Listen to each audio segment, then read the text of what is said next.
The popular modern scientific materialist atheist worldview propagated by NASA, the mainstream media, and the public education system is that you are here because nothingness, for no reason, exploded and created everything. Before time, space, matter, consciousness, intelligence, and life, there was nothing. Then the nothingness exploded.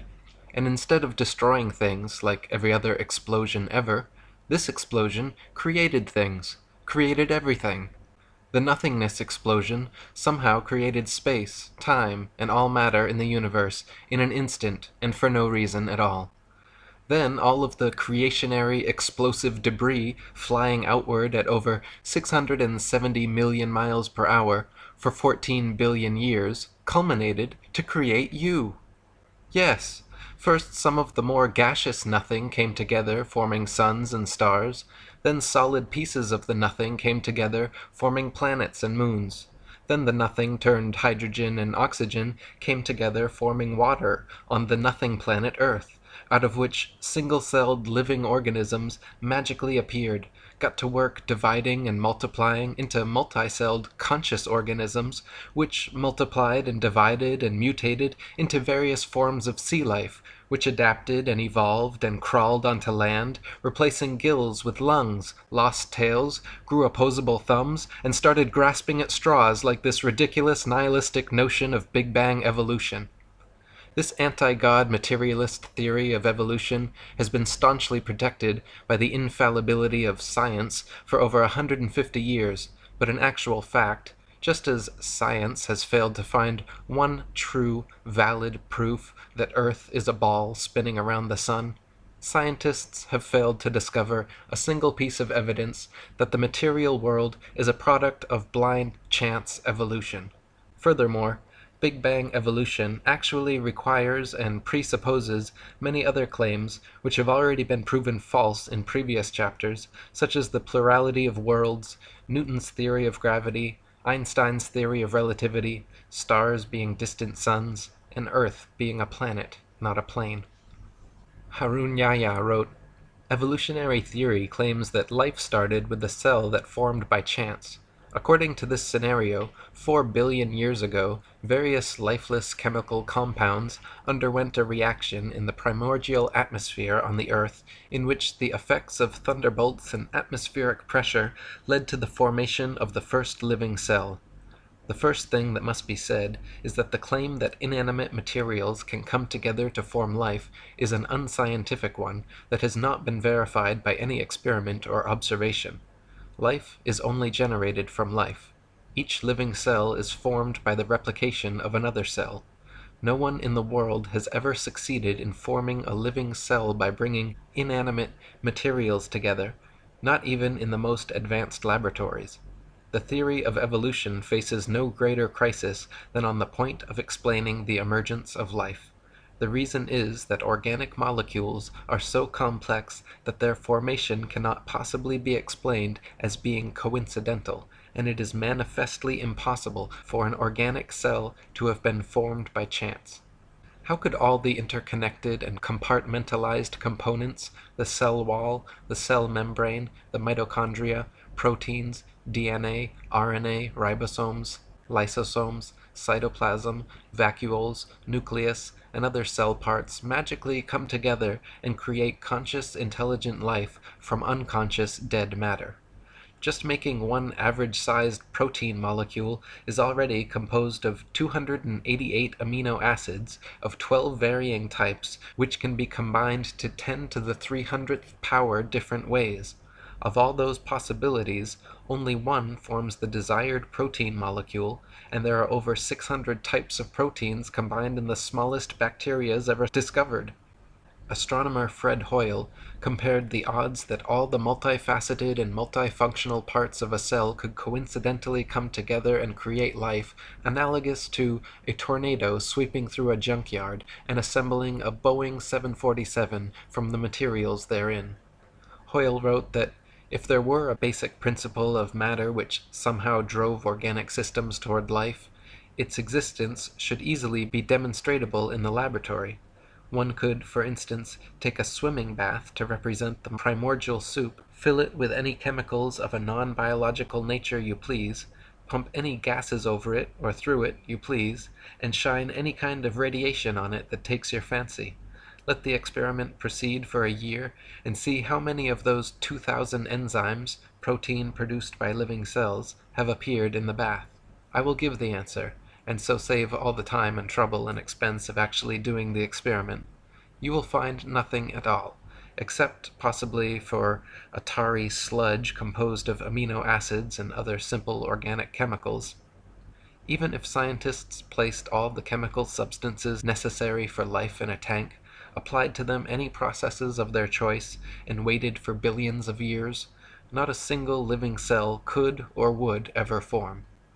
Astrobiologist Chandra Wickraman Singh wrote, "The likelihood of the spontaneous formation of life from inanimate matter is 1 to a number with 40,000 zeros after it. It is big enough to bury Darwin and the whole theory of evolution. The beginnings of life were not random. They must have been the product of purposeful intelligence. From my earliest training as a scientist, I was very strongly brainwashed to believe that science cannot be consistent with any kind of deliberate creation. That notion has had to be painfully shed. At the moment, I can't find any rational argument to knock down the view which argues for conversion to God. We used to have an open mind. Now we realize that the only logical answer to life is creation, and not accidental random shuffling." Harun Yahya wrote, "Scientific proofs from such branches of science as paleontology, microbiology, and anatomy reveal evolution to be a bankrupt theory. It has been stressed that evolution is incompatible with scientific discoveries, reason, and logic.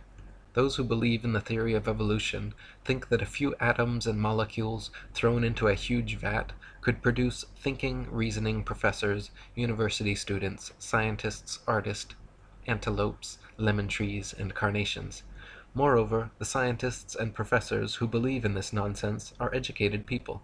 That is why it is quite justifiable to speak of the theory of evolution as the most potent spell in history. Never before has any other belief or idea so taken away people's powers of reason, refused to allow them to think intelligently and logically, and hidden the truth from them as if they had been blindfolded. Consciousness, life, the beautiful diversity, complexity, and interconnectedness of nature and the universe simply could not be the result of some random coincidental physical phenomenon. If the likelihood of life forming from inanimate matter is 1 to the 10 to the 40,000th power, then those are precisely the magnificent odds against which the universe could be unintelligently designed. Even the simple formation of DNA and RNA molecules are similarly beyond the reach of chance to come together, equivalent to 1 times 10 to the 600th power, or 10 with 600 zeros afterwards. Such a mathematical improbability actually so closely borders the impossible that the word improbable becomes misleading. Mathematicians who regularly work with these infinitesimally small numbers say anything beyond 10 to the 50th power should be considered, for all intents and purposes, impossible. Dr. Leslie Orgel, an associate of Francis Crick, the discoverer of DNA, wrote, "It is extremely improbable that proteins and nucleic acids, both of which are structurally complex, arose spontaneously in the same place at the same time. Yet it also seems impossible to have one without the other. And so, at first glance, one might have to conclude that life could never in fact have originated by chemical means." Or as Turkish evolutionist Professor Ali Demirsoy stated, "The probability of the coincidental formation of cytochrome C, just one of the essential proteins for life, is as unlikely as the possibility of a monkey writing the history of humanity on a typewriter without making any mistakes. Some metaphysical powers beyond our definition must have acted in its formation." Harun Yahya wrote, "Let us suppose that millions of years ago a cell was formed which had acquired everything necessary for life, and that it duly came to life. The theory of evolution again collapses at this point, for even if this cell had existed for a while, it would eventually have died, and after its death, nothing would have remained, and everything would have been reverted to where it had started. This is because the first living cell, lacking any genetic information, would not have been able to reproduce and start a new generation. life would have ended with its death. The genetic system does not only consist of DNA, the following things must also exist in the same environment: enzymes to read the code on the DNA, messenger RNA to be produced after reading these codes, a ribosome to which messenger RNA will attach according to this code, transfer RNA to transfer the amino acids to the ribosome for use in production, and extremely complex enzymes to carry out numerous intermediary processes.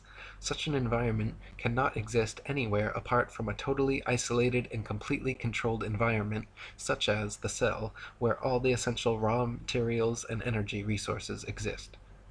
The Big Bang theory is easily proven false, as the nature of explosions is to destroy, to break things down into their constituent parts, increasing chaos and decreasing order. Explosions simply do not and cannot create things, causing disparate parts to combine into more ordered wholes, as the Big Bang theory contends. Similarly, the theory of evolution is proven false by entropy, the second law of thermodynamics. It is a fact that systems left to their own devices tend to become corrupted, disordered, and dispersed over time. All things, living or not, wear out, deteriorate, and decay. They do not spontaneously come together over time in incredibly implausible combinations, creating diverse, complex, and beautiful living forms. Thus, the theory of evolution is in direct opposition to the law of entropy. Evolution supposes things become more ordered, more structured, and more complex over time. But from rust to mold to rotting corpses, nature is everywhere at odds with such a notion. Furthermore, according to the Le Chatelier principle in chemistry, life could not have been formed in the sea as evolutionists allege anyway, since the peptide bond created by amino acid chains produces water molecules. It is not possible for such a reaction to take place in a hydrous environment. Harun Yahya wrote, "Organic matter can self-reproduce only if it exists as a fully developed cell with all its organelles in an appropriate environment where it can survive, exchange materials, and get energy from its surroundings. This means that the first cell on Earth was formed all of a sudden, together with its amazingly complex structure. What would you think if you went out hiking in the depth of a thick forest and ran across a brand new car among the trees? Would you imagine that various elements in the forest had come together by chance over millions of years and produced such a vehicle? All the parts in the car are made of products such as iron, copper, and rubber, the raw ingredients for which are all found on the earth. But would this fact lead you to think that these materials had synthesized by chance and then come together and manufactured such a car? There is no doubt that anyone with a sound mind would realize that the car was a product of an intelligent design, in other words, a factory, and wonder what it was doing there in the middle of the forest. The sudden emergence of a complex structure in a complete form, quite out of the blue, shows that this is the work of an intelligent agent. An extraordinarily complex system like the cell is no doubt created by a superior will and wisdom. In other words, it came into existence as a creation of God. Many facets of nature are far too complex, specialized, and perfect to have arisen simply due to blind chance changes over time. For example, the eye, with its various parts and mechanisms, all working together with the brain producing the sharpest, clearest 3D color images imaginable. Even the most advanced cameras and plasma screens ever produced by humans cannot provide an image as perfect in detail and clarity as our own eyes.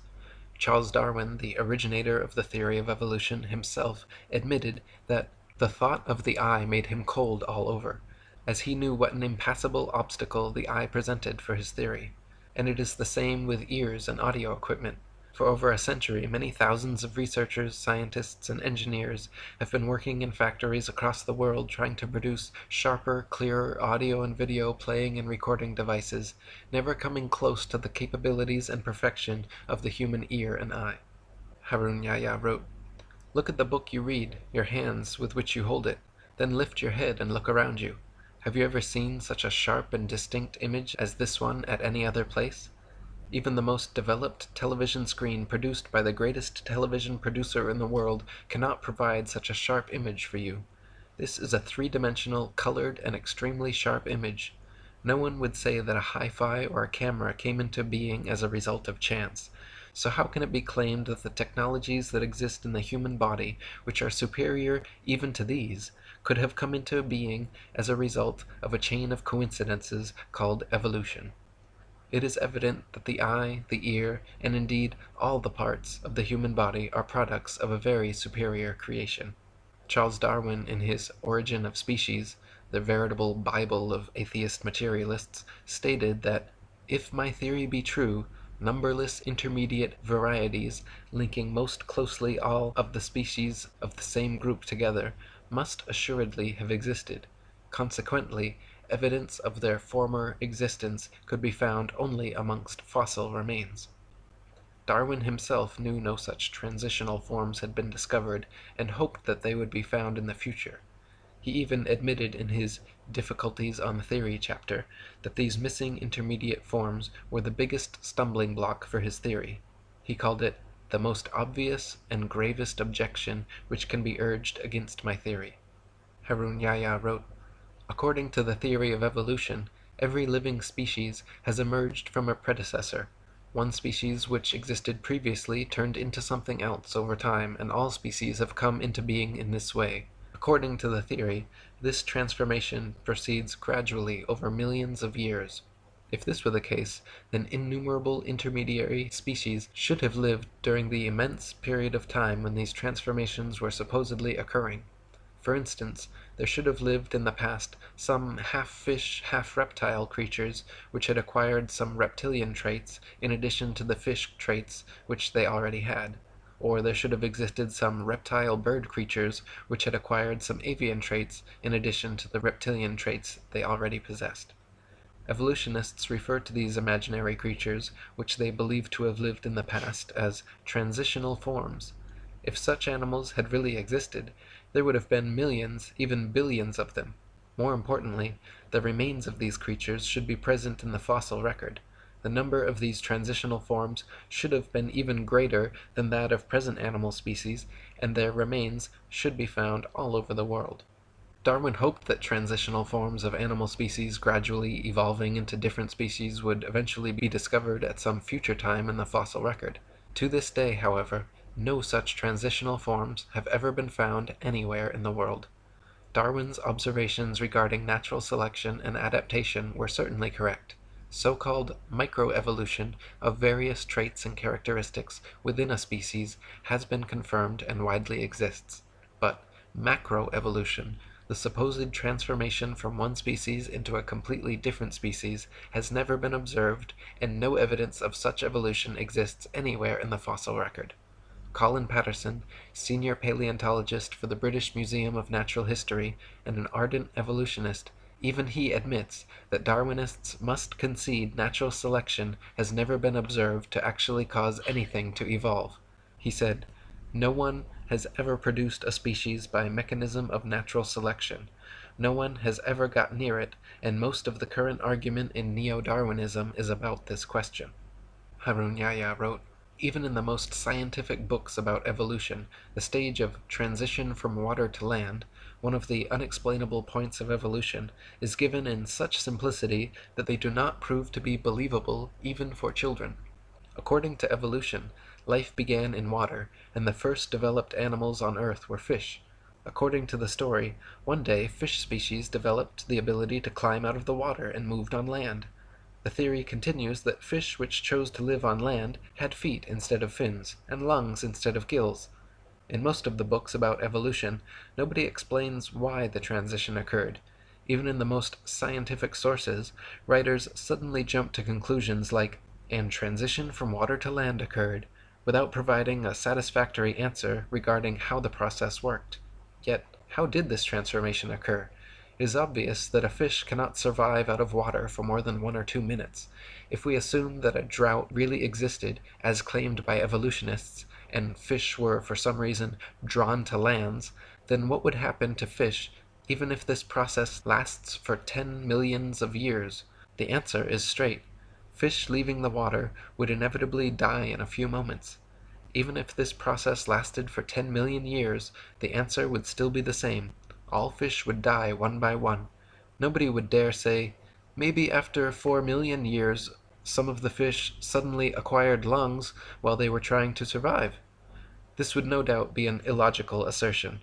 However, that is exactly what evolutionists claim.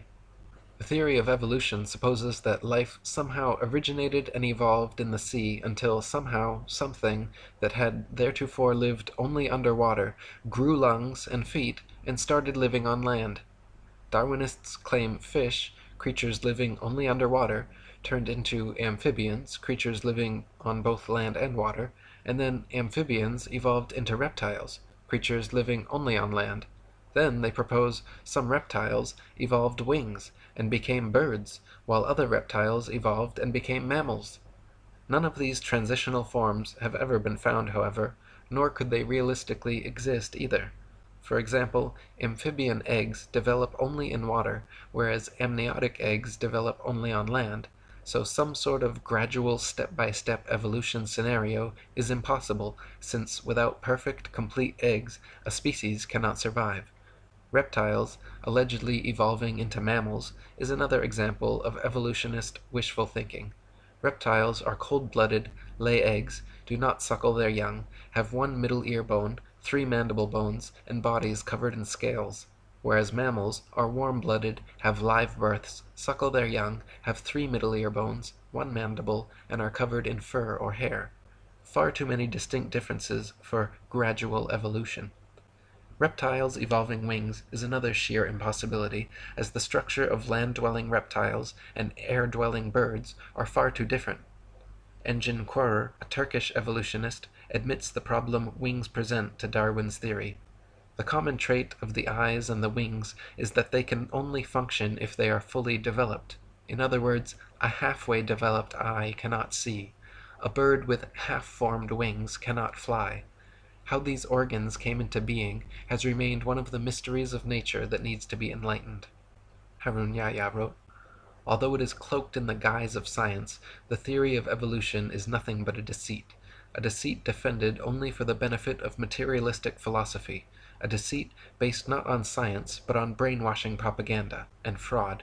The theory of evolution is a theory that fails from the very first step. The reason is that evolutionists are unable to explain even the formation of a single protein. Neither the laws of probability nor the laws of physics and chemistry offer any chance for the fortuitous formation of life. Does it sound logical or reasonable, when not even a single chance-formed protein can exist, that millions of such proteins combined in order to produce the cell of a living thing, and that billions of cells manage to form and then come together by chance to produce living things, and that from them generated fish, and that those that passed to land turned into reptiles, birds, and that this is how all the millions of different species on Earth were formed?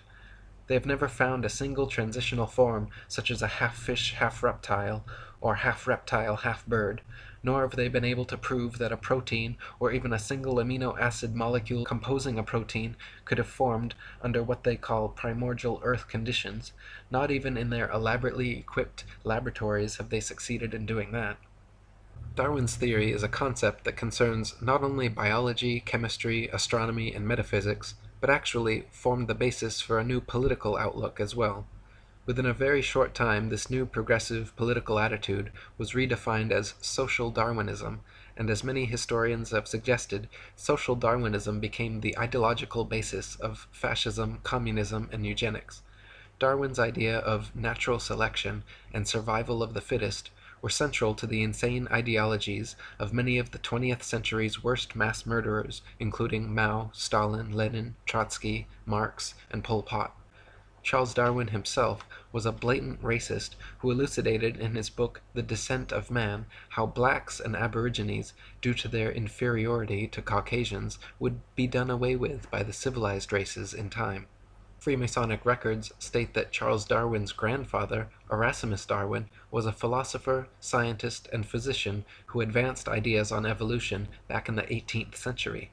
Before coming to Derby in 1788, Dr. Darwin had been made a Mason in the famous time immemorial lodge of Canongate Kilwinning No. 2 of Scotland. He also maintained close connections to the Jacobin Masons in France and Adam Weishaupt's Illuminati. Sir Francis Darwin and Reginald Darwin, 2 of his sons, were also made Masons in Tyrian Lodge No. 253 at Derby. Charles Darwin does not appear on the rolls of the lodge, but it is most likely that he, like his grandfather, his sons, and his bulldog, T.H. Huxley, was a Mason. Charles wrote that he used to listen to his grandfather's ideas of evolution and was greatly influenced by them. Erasmus was the first man to put forward the notion of evolution in England. He was known as a respected person, but he had a very dark private life, and at least 2 illegitimate children. Charles himself would go on to marry his first cousin and have 3 children die due to complications from inbreeding. Harun Yahya wrote, Masons, thinking that Darwinism could serve their goals, played a great role in its dissemination among the masses. As soon as Darwin's theory was published, a group of volunteer propagandists formed around it, the most famous of whom was Thomas Huxley, who was called Darwin's bulldog. Huxley, whose ardent advocacy of Darwinism was the single factor most responsible for its rapid acceptance, brought the world's attention to the theory of evolution in the debate at the Oxford University Museum, in which he entered into on June 30th, 1860, with the Bishop of Oxford, Samuel Wilberforce. Huxley's great dedication to spreading the idea of evolution, together with his establishment connections, is brought into further light according to the following fact. Huxley was a member of the Royal Society, one of England's most prestigious scientific institutions, and, like nearly all the other members of this institution, was a senior Mason. Other members of the Royal Society lent Darwin significant support. In short, Darwin wasn't acting alone. From the moment his theory was proposed, he received the support that came from the social classes and groups whose nucleus was made up of Masons. An important example which proves the fact that Darwinism is one of the biggest deceptions of atheistic Freemasonry is a resolution carried in a Mason meeting.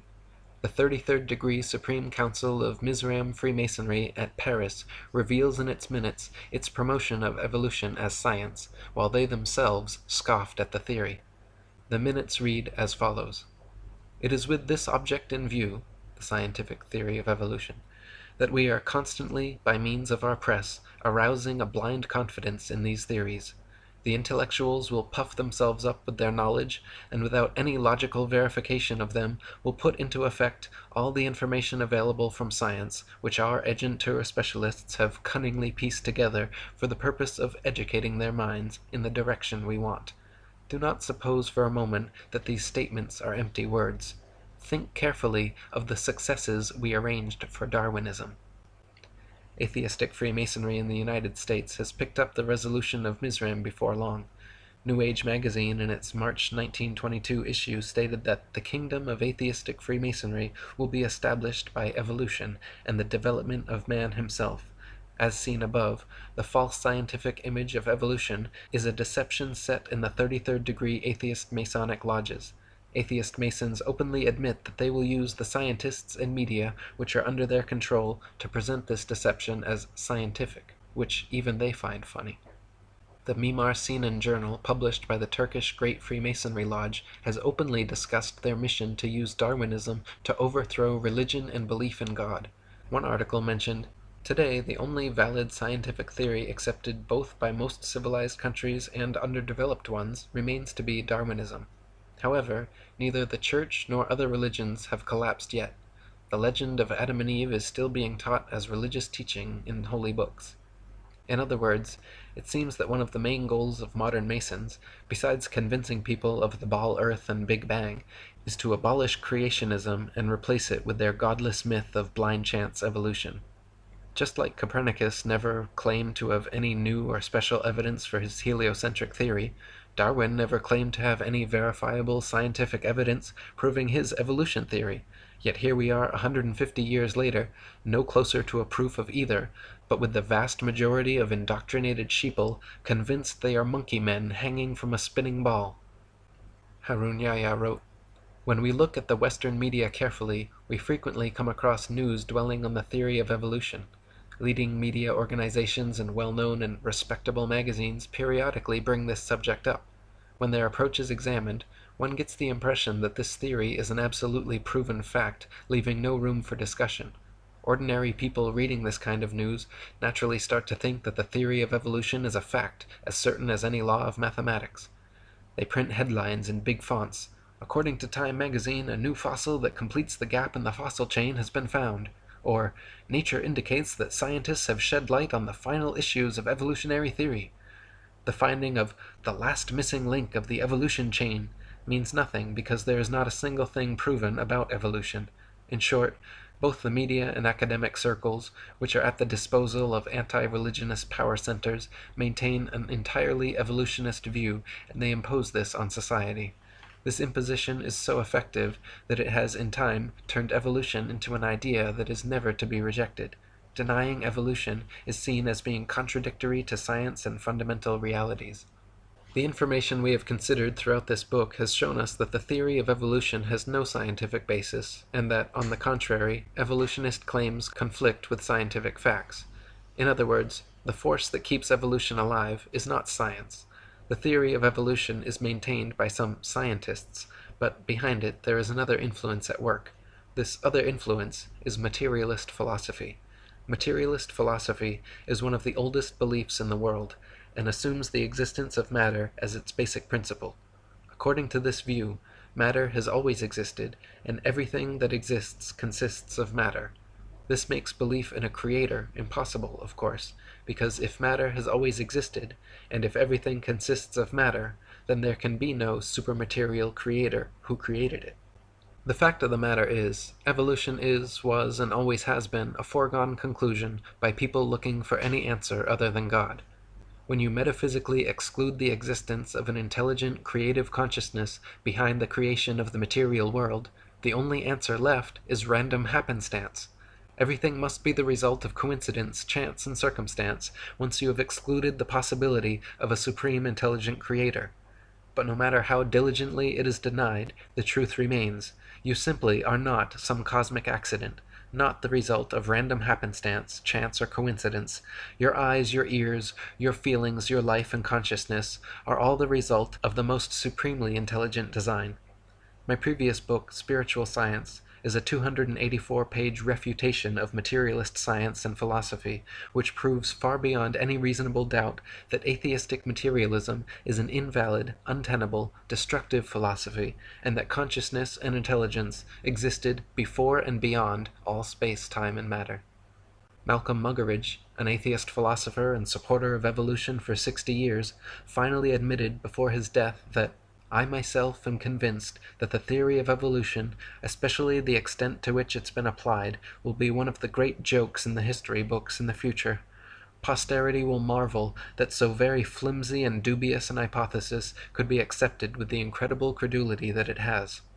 Harun Yahya wrote, according to these professors, a number of simple chemical substances first came together and formed a protein, which is no more possible than a randomly scattered collection of letters coming together to form a poem. Then, other coincidences led to the emergence of other proteins. These then also combined by chance in an organized manner, not just proteins, but DNA, RNA, enzymes, hormones, and cell organelles, all of which are very complex structures within the cell, coincidentally happen to emerge and come together. As a result of these billions of coincidences, the first cell came into being. If you put a carved stone or wooden idol in front of these people and told them, look, this idol created this room and everything in it, they would say that was utterly stupid and refuse to believe it. Yet, despite that, they declare the nonsense that the unconscious process known as chance gradually brought this world and all the billions of wonderful living things in it into being, to be the greatest scientific explanation. In short, these people regard chance as a god and claim that it is intelligent, conscious, and powerful enough to create living things and all the sensitive balances in the universe. One of the first frauds in the history of Darwinism, known as recapitulation theory and heralded as undeniable proof of evolution, was an idea proposed and propagated by a racist eugenicist professor named Ernest Haeckel in the late 19th century. A contemporary and friend of Charles Darwin, and Thomas Bulldog Huxley, Haeckel postulated that human and other animal embryos experience a miniature form of the entire evolutionary impulse during their development in the womb, displaying first characteristics of fish, then reptile, and lastly mammalian or human. It has long been eliminated from scientific literature, but many people and popular sources still unknowingly quote and believe in Haeckel's fraudulent work. Several popular magazines and school textbooks, as recently as the 1990s, over a century after being exposed, were still publishing Haeckel's hoaxed pictures and recapitulation theory as science fact. Harun Yahya wrote, "It has since been proven that this theory is completely bogus. It is now known that the gills that supposedly appear in the early stages of the human embryo are in fact the initial phases of the middle ear canal, parathyroid, and thymus. The part of the embryo which was likened to the egg yolk pouch turns out to be a pouch that produces blood for the infant. The part that had been identified as a tail by Haeckel and his followers is in fact the backbone, which resembles a tail only because it takes shape before the legs do."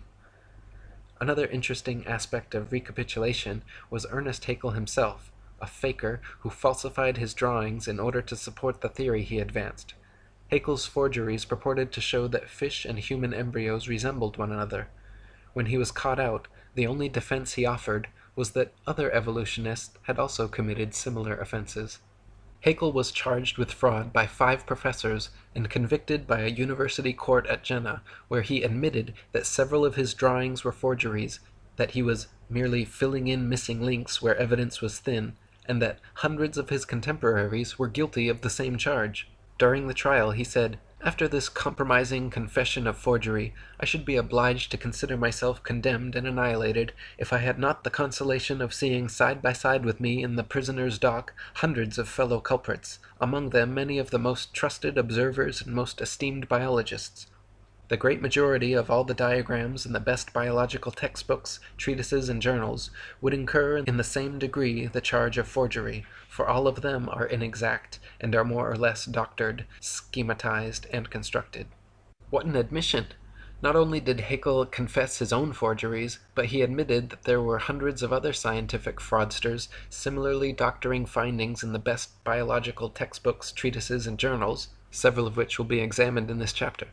As it turns out, Haeckel had simply copied and printed the same human embryo pictures several times over, claiming each were various other animal embryos with exact parallels, when in fact the parallels do not exist, and the pictures were copies he knowingly and intentionally made to suit his recapitulation idea.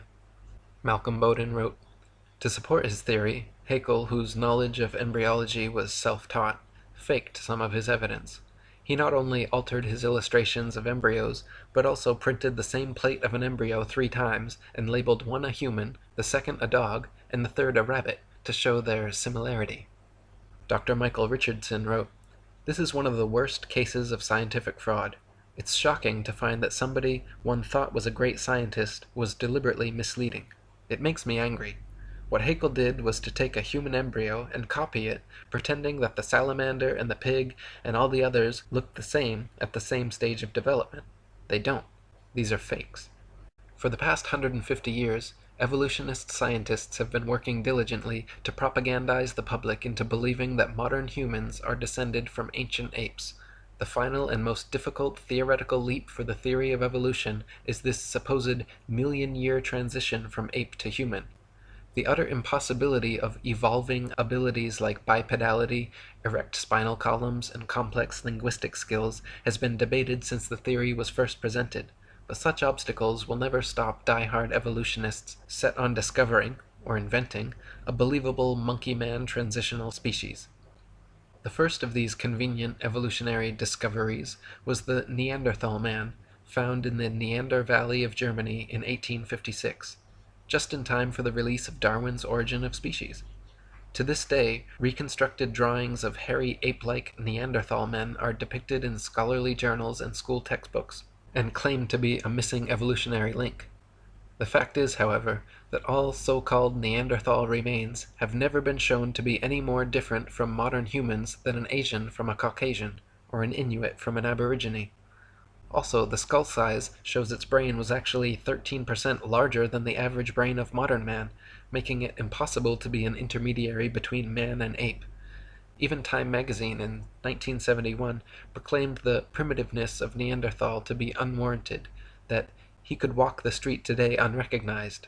One writer even commenting that historians of the future may declare all of us insane for not detecting and refuting this incredible blunder with adequate determination. One of the main proponents pushing Neanderthal man as an authentic species nowadays is Rainer Prosch, a German professor who dated the fossils at 36,000 years old, allowing them to fit perfectly in the evolutionist timeline. In 2005, however, Prosch was forced to retire in disgrace by a panel of Frankfurt University heads who determined he had fabricated data and plagiarized the work of his colleagues over the past 30 years. The once renowned carbon dating expert has presently been completely ostracized from the scientific community. It has since been determined that all Neanderthal skeletal remains are no more than a few thousand years old, some only a few hundred. They have also found modern human DNA in the bones, that their brain capacity was 13% larger than the modern average, their height 5'9", comparable to our average, and they had advanced tools, buried their dead, and enjoyed art. University of Berlin professor Rudolf Virchow, Ernest Haeckel's former professor and the father of modern pathology, back in 1872 concluded the original Neanderthal remains were simply that of an unfortunate Homo sapiens who had suffered childhood rickets, adult arthritis, and was victim to several damaging blows to the head. Eric Trinkaus, a paleoanthropologist from New Mexico University, concluded his examination stating, "Detailed comparisons of Neanderthal skeletal remains with those of modern human have shown that there is nothing in Neanderthal anatomy that conclusively indicates locomotor, manipulative, intellectual, or linguistic abilities inferior to those of modern humans." In 1891, the next ape-man discovery was found in Java, Indonesia, by Eugene Dubois, who coincidentally happened to be a student and apprentice of evolutionist hoaxer Ernest Haeckel. Dubois found a skull cap, a leg bone, a jaw fragment, and 3 teeth, from which he reconstructed the ape-like Java man. Within 10 years of its discovery, Java man was the main subject of over 80 evolution books and articles. It was given the scientific name of Anthropopithecus erectus, and later changed to Pithecanthropus erectus, and finally Homo erectus, undoubtedly for super-official pseudoscientific reasons. Hank Hanegraaff wrote, "Java man was discovered by a Dutchman. I'm a little embarrassed by that because I'm a Dutchman myself. His name was Eugene Dubois. The bones were found in 1891 on an Indonesian island of Java in Southeast Asia along the banks of the Solo River. And there was an interesting assortment. He found a leg bone, a skull cap, a jaw fragment, and 3 teeth. And that's what he concocted Java man from. Interestingly, some of the teeth were old and some young. The bones belonged to ape, female and male. It was an interesting conglomeration, and the reason that people didn't catch on to it is because the find of Dubois was kept from scholars for about 30 years. He also withheld the discovery of modern human remains, which were found in the same stratum as Java man. Of course, that would have ruined his claims that Java man was the ancestor of modern-day humans. Finally, enough pressure was placed on him that the actual bones were allowed to be examined and the discrepancies were found, and eventually enlightened America, as well as the world, found out that this was a hoax. Unfortunately, hoaxes die hard. Recently, Time magazine ran a cover story entitled "How Man Became Man," and starts off ridiculing Christians and creationists, then goes on to present Java man as though it were a fact. Java man's teeth were found to be of different ages, and the bones a mixture of human and ape, with a giant gibbon skull. Rudolf Virchow, Haeckel's own professor and the foremost pathology expert of his time, stated, "In my opinion, this creature was an animal, a giant gibbon in fact, and the thigh bone has not the slightest connection with the skull." He and many others have concluded the thigh bone is quite clearly human, while the skull cap and teeth belong to a primate. In 1912, a doctor and paleoanthropologist named Charles Dawson claimed to have found a jawbone and cranial fragment of an ape-man transitional form in a pit in Piltdown, England. It was alleged to be 500,000 years old, and was displayed as absolute proof of human evolution in museums across the world. For the next 40 years, scores of scientific articles, artist reconstructions, and over 500 doctoral theses were written about Piltdown Man. Objections and criticisms were raised immediately by contemporaries like Arthur Keith, but managed to be mitigated by Dawson until 1953, when tests proved conclusively that the Piltdown skull was actually human and only a few hundred years old, while the lower protruding jaw was from a recently deceased orangutan. Investigators found that Dawson had artificially worn down the orangutan jaw, and that the primitive tools discovered alongside the fossils were imitations Dawson had sharpened with steel implements. Dawson also filled the molar surfaces of the teeth to more resemble those of man, and stained all the fossils with potassium dichromate to give them an antiquated appearance. The stains quickly disappeared when dipped in acid, however. Wilfrid Lagraw-Clark, a member of Joseph Weiner's team who uncovered the forgery, stated that the evidences of artificial abrasion immediately sprang to the eye. Indeed, so obvious did they seem, that it may well be asked, how was it that they had escaped notice before? Within days, Piltdown Man was removed from the British Museum, where it had been on display for 4 decades. Since conclusively being proven a hoax in 1953, many of Dawson's other paleontological finds have also proven to be fakes or planted. In 2003, Dr. Miles Russell of Bournemouth University published the results of an investigation into Dawson's antiquarian collection, concluding that at least 38 specimens were clear fakes, noting that Dawson's entire academic career appears to have been built upon deceit, sleight of hand, fraud, and deception, the ultimate gain being international recognition. The next fraudulent attempt at creating and propagating a supposed ape-man transitional form was carried out in 1922 by Henry Fairfield Osborn, co-founder of the American Eugenics Society, president of the White Supremacist Pioneer Fund, and director of the American Museum of Natural History. Osborn declared that he had been sent an anomalous tooth found in Snakebrook, Nebraska, which had characteristics of both ape and man. He determined that it came from the Pliocene period of ancient history, and affectionately labeled the tooth's owner Nebraska Man. Harun Yahya wrote, Nebraska Man was immediately given a scientific name, Hesperopithecus haroldkukei. Many authorities gave Osborn their support. Based on this single tooth, reconstructions of the Nebraska Man's head and body were drawn. Moreover, Nebraska Man was even pictured along with his wife and children as a whole family in a natural setting. Once Nebraska Man made the media rounds of popular publications, and the pliable public was sufficiently propagandized, the story disappeared until 1928, when William Bryan and William Gregory had the opportunity to independently examine the tooth. Their investigations both conclusively found that the tooth did not belong to a man or ape, but was actually from an extinct species of wild American pig called Presthenops. After William Gregory published his article, Hesperopithecus, apparently not ape nor a man, in Science magazine, all drawings and models of Nebraska Man and his family were quickly removed from evolutionist publications. Henry Osborn himself was forced to concede that Nebraska Man, Hesperopithecus haroldkukei, the supposed example of the Pliocene Pithecanthropus erectus, and his whole imaginary family were completely fictional fabrications. He never admitted to intentional fraud, and why would he? But as an ardent evolutionist, eugenicist, and white supremacist, a level of confirmation bias was likely. Osborn was even such a sadistic racist that he was quoted during a national debate unabashedly saying of World War I Army intelligence tests that, "I believe those tests were worth what the war cost, even in human life. We have learned once and for all that the Negro is not like us." Harun Yahya wrote, after Darwinism advanced the claim with his book The Descent of Man that man evolved from ape-like living beings, he started to seek fossils to support this contention. However, some evolutionists believed that half-man, half-ape creatures were to be found not only in the fossil record, but also alive in various parts of the world. In the early 20th century, these pursuits for living transitional links led to unfortunate incidents, one of the cruelest of which is the story of a pygmy by the name of Oda Benga.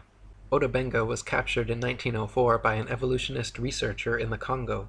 In his own tongue, his name meant friend. He had a wife and 2 children.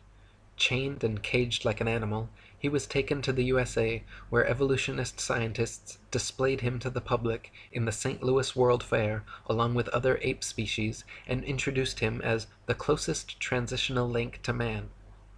2 years later, they took him to the Bronx Zoo in New York, and there they exhibited him under the denomination of Ancient Ancestors of Man, along with a few chimpanzee, a gorilla named Dina, and an orangutan called Duhong. Dr. William Hornaday, the zoo's evolutionist director, gave long speeches on how proud he was to have this exceptional transitional form in his zoo, and treated caged Ota Benga as if he were an ordinary animal. Unable to bear the treatment he was subjected to, Ota Benga eventually committed suicide. Piltdown Man, Nebraska Man, Ota Benga. These scandals demonstrate that evolutionist scientists do not hesitate to employ any kind of unscientific method to prove their theories. In 1927, Davidson Black declared he had discovered 5 crushed skulls and several teeth near Beijing belonging to an ancient ape-man species now widely known as Peking Man, or Peking Man. Somewhere between 1941 and 1945, all the original bones were mysteriously lost, however, leaving only a few plaster casts left to examine. At the same site where this supposed missing link was found, there were also found the remains of 10 fully human skeletons who quarried nearby limestone, built fires, and left behind a variety of tools. Many scientists now believe the tools were used on Peking Man rather than by them. The back of the skulls were all bashed in, and in that part of the world, monkey brains are a delicacy, so it is likely that Peking Man were actually Peking apes, and they were man's meal, not man's ancient ancestor. In 1974, Donald Johanson discovered Lucy, a 3-foot-tall, supposedly 3 million-year-old Australopithecine in Ethiopia. Widely publicized as our oldest direct human ancestor, Lucy made the usual rounds of scientific magazine journals and school textbooks. Don Johanson modestly claimed that Lucy was the most important find made by anyone in the history of the entire human race, and the media heralded him a hero. He was promoted from assistant professor to receiving his own Institute for Human Biology at Berkeley. During all this time, he never allowed scientists to examine Lucy's bones until 1982, 8 years later. Since then, and as more Australopithecine skeletons have been found and examined, however, many leading evolutionists agree that Lucy is simply an extinct type of ape, similar to modern pygmy chimpanzees, and nothing more. They may have walked slightly more upright than most apes, but were not bipedal or erect, could not talk, spent most of their time on trees, and walked on all fours. Lord Solly Zuckerman and Professor Charles Oxnard did 15 years of research on Australopithecines along with a team of 5 specialists, coming to the conclusion that all the various specimens of Australopithecus they examined were only an ordinary ape genus and definitely not bipedal. The French Science and Life magazine ran the cover story in May 1999, Goodbye Lucy, writing about how Lucy, the most famous fossil of Australopithecus, was not the root of the human race and needs to be removed from our supposed family tree. However, even now in 2014, a movie named Lucy has just been released by Masonic Universal Pictures, where the Lucy ape-woman fraud is still treated as scientific fact throughout the entire movie. In 1982, a skull fragment found in the Spanish town of Ors was hailed to be the oldest fossilized human remain ever found in Eurasia. Ors Man was supposedly a 17-year-old ape man who lived between 900,000 and 1,600,000 years ago, and was presented to the world with the usual reconstructed drawings showing a young, hairy man-ape teenager. In 1983, however, a team of scientists from France concluded that the skull fragment was actually from a 4-month-old donkey. A 3-day scientific symposium had been scheduled so experts could examine and discuss the bone, but was immediately cancelled after the French investigation. Embarrassed Spanish officials sent out 500 letters to the would-be attendees apologizing. After more conclusive tests, the Daily Telegraph on May 14, 1984 carried the headline, "Ass Taken for Man." Later in 1984, Kamoya Kimu, in a team led by paleoanthropologist Richard Leakey, discovered Turkana Boy at Neriakatom near Lake Turkana, Kenya. Turkana Boy was proclaimed to be a preteen boy from 1.5 to 1.6 million years ago and is now regarded as the most complete early human skeleton ever found. Much like Neanderthal man, however, Turkana Boy, or Neriakatomi Homo erectus, is no different from modern man. American paleoanthropologist Alan Walker said, "I doubt the average pathologist could tell the difference between the fossil skeleton and that of a modern human." He wrote that he laughed upon first seeing it because it looked so much like a Neanderthal. Turkana Boy was bipedal, with arms and legs of human proportions, an upright skeletal structure, comparable in height, cranial size, and development rate of modern humans. Even the discovering team leader, Richard Leakey, stated that the difference between this specimen of Homo erectus and modern man are no more pronounced than simple racial variances. The shape of the skull, the degree of protrusion of the face, the robustness of the brows, and so on, these differences are probably no more pronounced than we see today between the separate geographical races of modern humans. Such biological variation arises when populations are geographically separated from each other for significant lengths of time. So when seen for what they really are, all the supposed ape-men discoveries and reconstructions are nothing but frauds and fantasies. Neanderthal man was just an ordinary man. Java man and Piltdown man were composed of human and ape bones. Nebraska man was actually a pig. Peking man was actually man's meal. Lucy was just a monkey. Orse man was a donkey. And Turkana Boy was just a boy. Harun Yahya wrote, Reconstruction can be explained as drawing a picture or constructing a model of a living thing based on a single bone, sometimes only a fragment that has been unearthed. The ape-men we see in newspapers, magazines, or films are all reconstructions. The fossils that are claimed to be evidence for the human evolution scenario are in fact products of fraud. For more than 150 years, not even a single fossil to prove evolution has been found. As a matter of fact, the reconstructions, drawings or models, of the fossil remains made by the evolutionists are prepped speculatively precisely to validate the evolutionary thesis. David R. Pilbeam, an anthropologist from Harvard, stresses this fact when he says, "At least in paleoanthropology, data are still so sparse that theory heavily influences interpretations. Theories have, in the past, clearly reflected our current ideologies instead of the actual data. Since people are highly affected by visual information, these reconstructions best serve the purpose of evolutionists, which is to convince people that these reconstructed creatures really existed in the past." All the many models, drawings, cartoons, mannequins, and movies made involving various ape-men are complete fiction and fabrication, because no one can actually accurately determine the outward appearance of an animal based solely on bone structure. Soft tissue, which vanishes quickly after death and is responsible for the look of one's eyes, ears, nose, lips, hair, eyebrows, skin, etc., totally depends on the imagination of the person reconstructing them. Ernest A. Houghton of Harvard University stated, "To attempt to restore the soft parts is an even more hazardous undertaking. The lips, the eyes, the ears, and the nasal tip leave no clues on the underlying bony parts. You can with equal facility model on a Neanderthaloid skull the features of a chimpanzee or the lineaments of a philosopher. These alleged restorations of ancient types of man have very little if any scientific value, and are likely only to mislead the public. So put not your trust in reconstructions." There is no concrete fossil evidence to support the ape-man image which is unceasingly promulgated by the media and evolutionist academic circles. With brushes in their hands, evolutionists produce imaginary creatures. Nevertheless, the fact that these drawings correspond to no matching fossils constitutes a serious problem for them. One of the interesting methods they employ to overcome this problem is to produce the fossils they cannot find. Piltdown Man, which may be the biggest scandal in the history of science, is a typical example of this method.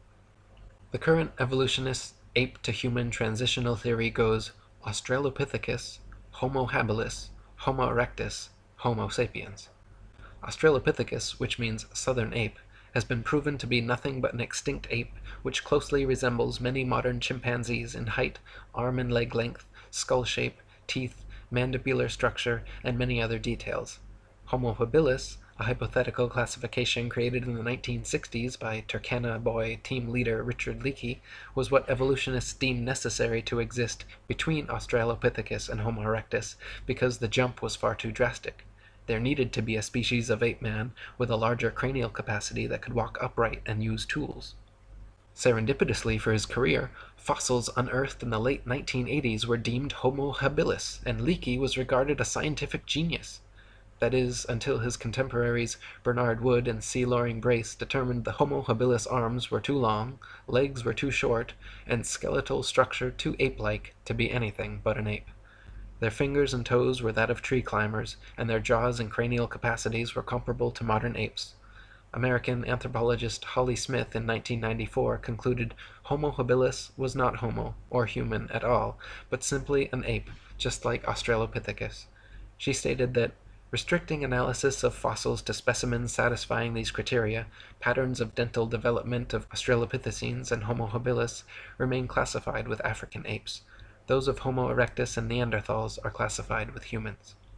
So Australopithecus and Homo habilis, the first two classifications, are both actually fully ape, while Homo erectus and Homo sapiens, the second two classifications, are in fact fully human and comparable to modern man, with variances no greater than the natural variances of race and genetics. So even after 150 years of discoveries, evolutionists are no closer to finding a true transitional species existing between ape and man, and no closer to proving their theory. Nor can they answer how apes could develop bipedality, human arm and leg length ratios, erect spinal columns, and complex linguistic skills. If humans evolved from apes, why do apes still exist? Why don't any of these supposed transitional forms still exist now, and where are true examples in the fossil record? See, they've got these links in the supposed evolutionary chain that they don't have fake answers for, so they've had to come up with them along the way. And so, they say that the Big Bang happened and everything came from nothing for no reason due to gravity, their God. And then all of this explosion, which, unlike most explosions which destroy things, this explosion created things. It created everything somehow out of nothing. So it's a creationary explosion. And then all this debris, which came out of nowhere and nothing. And now, what is this debris? What is it? It's the lighter elements, I guess. Hydrogen, helium. Okay, whatever. And then somehow they become greater elements and bigger, heavier elements. And they start spinning around and they become these planetoids, lifeless. Oh, but then somehow water forms, the elements come together, and somehow with an intricate, meandering of these elements, consciousness and life and intelligence somehow comes into play. Oh, and now there's living organisms, and then somehow they reproduce. Oh, there was two of them, and they had sex somehow. They just simultaneously manifested, I guess, and now sexual reproduction started happening, and then the species started changing. And they had two males that reproduce. How is that? Right. How is there two of anything? How is there one of anything? They can't explain that, but they just skip over that in one sentence in your textbook and hope that you don't ask questions. Oh, and okay, so then it's multicellular organisms, and then it's a fish, say, in the water somehow. Okay, now we're up to fish now. And then the fish somehow crawl up onto land, and they don't die like every fish you've ever seen that jumps out of the water. Somehow it lives. It transitions its gills into lungs. It mates. Somehow the offspring live, and then the offspring have magically mutated into air-breathing fish-like amphibians now. And then the amphibians turn into reptiles, and then we got to get them flying. Okay, that's where the dinosaurs start coming in. We got a flying pterodon, pterodactyl, terrorist. We like that word, terra. Terra means earth, the earth that we lie about. So it's a flying dinosaur. And then they got dinosaurs that supposedly had feathers that they're trying to convince you of. Feathers that fossilized 65 million years ago. And now we have proof that dinosaurs were the evolutionary link to feathered birds. Again, these have been exposed as hoaxes if you look into them. I won't get into it here. But then suddenly a meteorite comes. And what does the meteorite do besides reinforcing their bullshit spinning ball infinite universe? It does away with all of these supposed dinosaurs that existed. And cockroaches and frogs and other lizards and all the other stuff that's still alive today, those were able to survive the meteor. But somehow all those big, giant, ridiculous lizards that would topple under their own weight and whose bones couldn't possibly support their massive structures, those all went away. Except for some bones which paleontologists find, not normal people, not everyday people tripping over them for thousands and thousands of years, but just interested parties for the past 150 years, the first dinosaur bone discovered shortly after the idea of evolution was introduced. So it's just a convenient, these supposed transitional forms, dinosaurs, the ape man, human man, all this stuff. This is just what they need to make their evolution idea seem plausible. And they fabricate the supposed evidence for you to make you believe in it. But when you look into the actual physical evidence that exists for these supposed transitional forms, or the history of the adaptation of species, has there ever been a species that turns into another species? Macroevolution? No. It's never happened. They have no proof of it. Microevolution, minor adaptations within species? Sure. But this is what they're trying to turn into macroevolution of everything that exists evolving from everything else that did exist, evolving from nothing and a big bang. So they get you to believe that the amazing connectivity, beauty, diversity of nature and the natural world, the intelligence, everything around you somehow came from nothing for no reason and out of an explosion that created it, and then it just evolved for no reason to have consciousness, life, and intelligence and have all this order and beauty and diversity that we have just by coincidence. It's random. Yep, it just happened. So what does this do? It's a nihilistic, atheistic cosmology that makes you a speck of dust. It makes God irrelevant. It makes him impossible. It makes you a purposeless, meaningless accident of an explosion that just happened to be now. So how would you live? How would you live your life when you believe that kind of cosmology? Well, it's all about me.